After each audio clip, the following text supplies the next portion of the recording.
Hello, my name's Derek James and I work for the Eastern Daily Press and the Evening News in Norwich. Many people over the years have come to see me with stories and their memories. And many years ago, a gentleman called Malcolm Howard popped in to see me with a box of negatives. And he said these pictures were taken by a gentleman called Jack Roberts. Now, I'd never met Jack Roberts, but Malcolm told me all about him. And he seemed to be an extraordinary character, a quiet man who let his camera do the talking. So I wrote a piece about Jack, and we used some of his photographs, and a lot of them were taken around areas of Norwich that most people hadn't bothered about before. They were lovely photographs of the houses in and around Dereham Road, in and around King Street and Burr Street in Norwich, streets that had just been destroyed in the 50s and the 1960s. And we used the photographs, and the negatives went back in a box, and the box went into a cupboard, and I forgot about them. A couple of years later, we looked at the box again, and most people then, with all the new technology, they look at negatives and then they look away. But there's one gentleman called Bill Smith who knows a bit more about negatives than I do, and I handed the box to him. Yes, Derek came around and said, I think you can do something with these. So I could, because I grew up with negatives and wet photography, as it's now called. All gone now, of course, with digital. But I have got a decent scanner, and so I now know how to scan negatives and how to be able to get a good image out of them. In fact, if you've got the original negative, sometimes a better image out of them than you could ever have got out of a print. So luckily there were only about 150, 200 in this box, which is still quite a lot to go through, but I gradually worked my way through them, and Derek was absolutely right. There were some real gems in there, and some corners of Norwich which, as far as I know, even George Plunkett didn't photograph, and he's the go-to man for old pictures of Norwich. So Jack's work is really important and gives us a real insight into the Norwich that people actually lived in, as opposed to the city centre and the cathedral and the marketplace. So and the sort of streets that bring back memories when they see those photographs too. You see, that's what's so important about the photographs. We had pictures of streets, lovely houses, but no people. Once the photographs were reproduced in the newspaper, the people started to come forward. And the memories, I think Bill will agree with me, absolutely incredible. Suddenly, life in these streets, all these years ago, was brought back to life. And people would say, oh yes, the corner shop, and the various characters that they grew up with. You know, there was the bakers, the candlestick makers, everybody, because in those days there was far more of a community spirit in these streets. People just didn't go off and live in these houses and just go to work, come back again. It was part of their lives. All their families were there, their school friends, and it was wonderful just to hear their memories. And you imagine there was also some lovely pictures of St. Stephen's. And can you imagine a big, busy garage operating in the middle of St. Stephen's? Well, over to you, Bill. Yes, there's a great picture of St. Stephen's taken. We haven't got a perfect date for it, but it's around about the early 1960s. And it's a narrow street before it was widened, and Norwich Union built their big office blocks on the right-hand side as you go down. And previously, on that same side, was Duff Morgan and Vermont's Garage, usually known these days as simply Duff Morgan, but they were the names of the three partners who set up the business 111 years ago now. 1909 they set up that business, and they ran from there for a long time. And this garage was built in the yard of the townhouse of, I think, Colonel Duff it was. Certainly he was a Lord Mayor about 1920. And the garage carried on into the 1960s and then moved first to the top of Grapes Hill and is now out on Whiffler Road. So yes, they carry on, and luckily, that in one of the interviews which Richard Fair did, he spoke to David Barrett, who went to work there as a schoolboy at the age of 15, and so knew it about the same time as the photograph, and now happens to be the chairman and managing director, so he's kept that association with the company all his life. And he took one look at the picture of the garage, identified the car as a standard Vanguard Mark II, identified the person walking into the garage just from the back view as Alan Davidson, the service manager, and was able to talk about the dark, dingy, oily workshop they had up that yard, and give us a lot of information about the family history, which included not just the Lord Mayor, but Locker Lampson, who was, I think he described as a socialite and a snob, who was a friend of Churchill, was involved in getting armoured cars built by Duff Morgan for use in the First World War, and later on famously gave sanctuary to Albert Einstein when he was being persecuted by the Nazis. So the connections just went on, and fascinating tale that he had to tell, and that's just one person. There was a house in William Street on the corner, which was a hairdresser's. And they were a fairly large family living there, and they were called the Coopers. And one of them, he was a half-decent singer. His name was Little Albert Cooper, and he grew up to become an absolute legend. Probably one of the greatest musicians and entertainers that's ever come out of Norwich. Albert's never really got the credit he deserves, but he is certainly the king of the blues. And him and Tony, his brother, who is also well known as a music critic, great writer, lovely man, they grew up in that little house there, and their dad was a barber, and they said he was a bit of a song and dance man. Albert went off to be a choir boy at the Roman Catholic Cathedral, and then he started singing skiffle. He went on to sing in probably one of the most famous pubs of all in Norwich, the Jolly Butchers in Burr Street, with Black Anna, the landlady.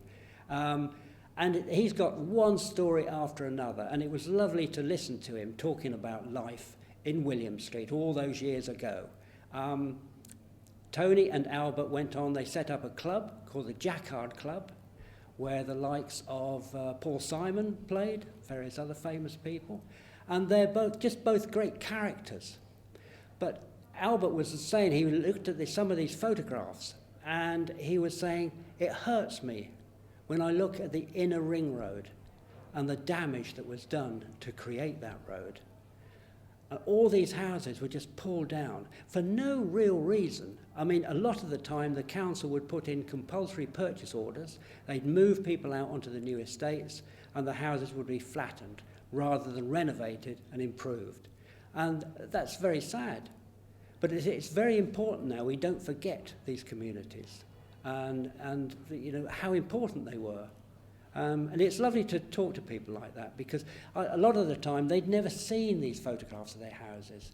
And there was stories about their neighbours and the tin baths that they had, and the great characters. And it's wonderful.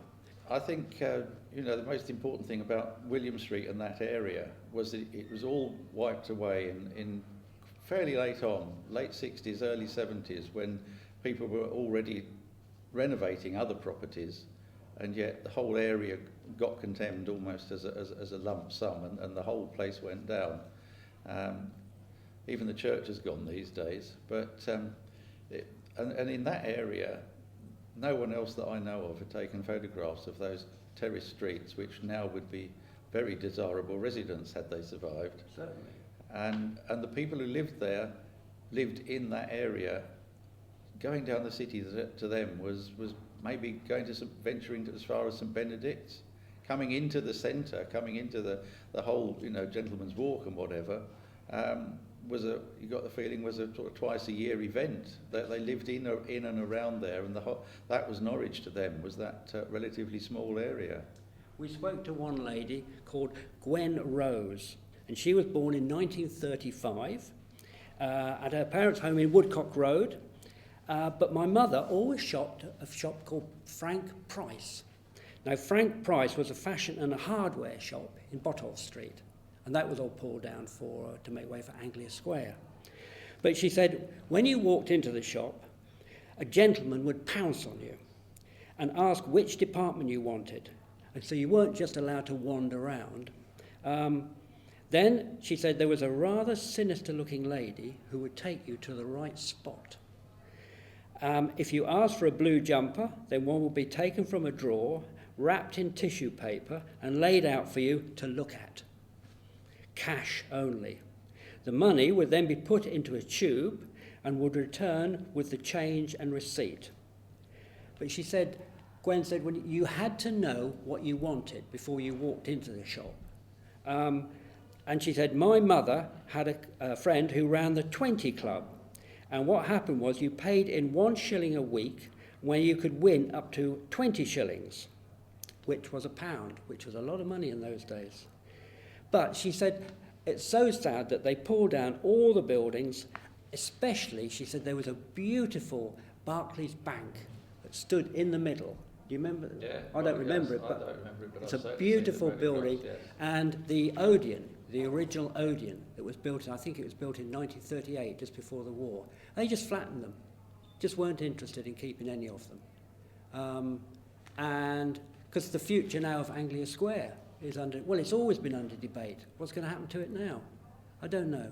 They've just got to make sure they do it properly. But whatever that means, I don't know anymore. It's very difficult. Because you soon forget, like the people who lived in Burr Street and King Street, they look at Rowan Road and think it's the damage that one road caused, and the community, they called it the village on the hill. And there were shops, there were pubs, there were factories, everybody. And the people in King Street, the people in Burr Street, they were all brought together through these little streets. There was Horns Lane School. They had everything you wanted to work, rest and play. And now, nothing. Can I just add something about, while you were talking about Magdalen Street? Yeah. I mean, back in the 50s, they got hold of Magdalen Street and they really improved it. They harmonised all the shop fronts. They paid for people to decorate it. They made it look really good. They got it right in the 50s. They did. And then they come along at the end of the 60s and demolish it. It's hard to believe. They did a revolutionary thing in Magdalen Street. They painted the shops different colours. And it won a national award from the Civic Trust. And they had ministers coming up to look at it. Yeah. And to think, this is an example of what can be done in a city. And it went all over the world. It's a shame what's happened to it. The thing that destroyed it was, of course, the flyover on the ring road, and the original plan for that was to have the ring road beyond Magdalen Street, yeah. But the plan was changed, which meant that you had to cut the street in half. I mean, you talk about Frank Price's in Botolph Street. No one knows what Botolph Street is anymore. It does just about exist as a little dead-end road, but there's nothing in it, nothing much about Botolph Street to know about these days. No, there isn't. And yet it had this enormous department store in it. It's a great shame. And also people have mentioned the Dolls Hospital, a dear little shop in the area which in those days was called Stump Cross. And this is where the children could take their dolls to be repaired and mended. Yes. You know, beautiful little shop, just gone completely. Yes. Very sad. You can't expect every single building in a city like Norwich, which is vibrant and always changing. But there does seem to be a way that somehow or other in that period they got rid of the good things and replaced them with some that weren't so good. Yeah. We go back all the way to Elm Hill almost being lost and the Norwich Society saving that. And thankfully we've still got some good places in Norwich, but a lot was lost in those post-war years in an idea of changing the whole city. There was going to be an enormous concrete viaduct built, wasn't there, from Brackendale? Right. Yes. Yeah. Boulevard. So at least we didn't get that. At least we didn't get that. But you see, there was a time when they wanted to build tower blocks in Burr Street, off Burr Street, and they got all the plans sorted out, and they were going to pull down all these houses and build these huge tower blocks. And then they started to look in the local paper, in the evening news, in our letters column, about various things that had disappeared. Underground workings. And big holes that appeared in the ground. And they got Mr. Carter from the builders. He recommended they got a water divider in, a chap. He was a real expert from Harleston. And he came along with his sticks and started finding huge holes. He even found a hole, apparently this is true, he even found a hole with a steam engine in it. And he suggested that they don't build tower blocks there. It's too dangerous. So what happened was they built them on the Heartsease, but they named them after streets that they'd pulled down. Compass Tower, yeah. That's right.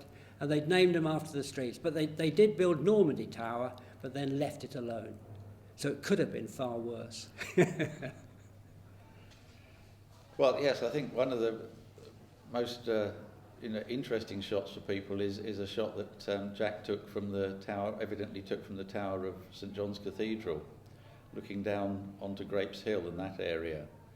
Grapes Hill had lovely double-fronted houses down there, gorgeous houses. Hard to believe they were ever demolished, really. And in the foreground you can see, again, links with Duff Morgan, part of their building there. And it leads round to William Street and all that. But if you look into the distance, and this was after the war, so there's still wartime damage evident, and there are prefabs you can see in the distance in that photograph. Then you're heading towards Barn Road, which is where Jack was born in 1917. And, it was lovely to see Barn Road, because that's another road that is almost forgotten about. But little Jack, he was born there, and I think when he left school, he was always interested in photography because he went to work for Coes, didn't he? Yes, he did. Yeah, he worked for Coes, who were sort of, well, they still are, very excellent Norwich photographers. And then because the war came along, he was out he was a medical officer, and he went through the war okay, survived, came back, started taking photographs, working for Coes, as I said, for a long while. Well, another thing, of course, about Jack's house is when he got back from the war, the house was no longer there. It had been lost in the air raids in I think, 42. And it was the old newsagents on the corner, which there's an old postcard of from the 1912 Norwich floods, not when Jack's family had it, but that's the only record we've got of that house now. And he must have regretted that he hadn't got a picture of it before he left to go to the war. In fact, as far as we know, there's only 2 photographs from the collection which he definitely took before the war, and we know that because they've still got the tram lines in them, and I think you're a great fan of the trams. You remember them. Yeah. They went from Norwich about 1935, I think. Right. And also the one that includes Buntings, which people will now know as Marks and Spencer, has got the top story intact, and that was damaged during the war, and they never built that top story back in the same way. That's right. So we know by looking at that building that is pre-war, and the other one is looking down the walk with Burton's on the left and towards Peter Mancroft and Hay Hill. That's so right. We've got those 2 pre-war photographs, but as far as we know, all the others were post-war when he got back from the Far East. You see, when you think of the bombing in Norwich, it would be interesting to see how the city would look today, because in St Stephen's, the Boar's Head was blown up, and that was a beautiful old thatched building, probably the first music hall in Norwich. Now, would the planners have had the nerve to pull it down to make St Stephen's into a dual carriageway? because that is because there's very few thatched buildings in Norwich. There's only half a dozen, because it was banned at one time because of the fire risk. But the Boar's Head, but the Luftwaffe bombed that, so St Stephen's could be dual carriageway. That's the way it goes. But I remember Albert Cooper saying that during the war, they would sleep in their cellar, and he remembered the bombing, especially the Blitz in 1942, and that whole area around St Benedicts and the old St Benedicts Gate, that was completely ruined. I mean, smashed to pieces. Terrible time for people. And we tend to forget now, we're living through a very difficult period at the moment. But you imagine what life was like in April 1942, over those 2 nights when there were hundreds of people killed and so much damage caused. I mean, it must have been absolutely terrible for people. And they had to pick up the pieces afterwards. It was an awful time, wasn't it? It was, but maybe that community spirit was a great help to see them through that, really, and we need as much of that as we can get these days as well, I think. Yeah, we certainly do. But what's happened in recent times has reinforced that. I mean, I never thought in a million years I'd be standing outside my house banging a saucepan. But it's lovely, isn't it? You know, it has brought the community together. And looking at these old photographs and listening to people's memories, we're going back in a little way to how it used to be. We're keeping an eye on each other. And some of the memories of these people who lived in these terraced houses all these years ago, you know, they knew everybody. They did shopping for people. They kept an eye on people. There was the story about the lady who used to shout at the children who were playing outside because they were making too much noise. And then at Christmas time, she gave them some money, which is lovely, isn't it? Yeah. So they think, oh, she wasn't too bad after all. And then there was the young lad who used to deliver papers, but he was scared of the tortoise in the front garden. So he would throw the newspaper over the tortoise every day. Little things, but you don't forget that when you're growing up, do you? You can't remember what happened yesterday, but you can remember what happened in 1956. I remember Mr. Coe was telling me that he remembered Jack well, but he said he had to get it right. He had to get his photographs right, and he would take photographs that at the time people thought, what on earth is he taking that for? There were buildings and parts of the city that everyone just took for granted, and no one bothered about them until they'd gone. And then Jack went to work at the UEA, University of East Anglia, with Malcolm Howard. And they did a lot of work in there, and a lot of sort of scientific work. But all the while, Jack was taking these other photographs. And I think he lived with his sister, didn't he? Out at... Yes, apparently lived out at Stratton Strawless with his sister. That's yes, right, yes. Yeah.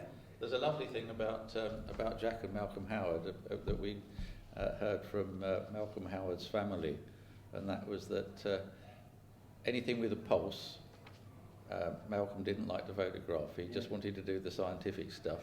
But Jack was the people photographer. He was the one who was photographing all the people. Yeah. But I mean, he obviously was very good at photographing these streets as well. And I think perhaps the people were in his mind, although they're not always in the photographs.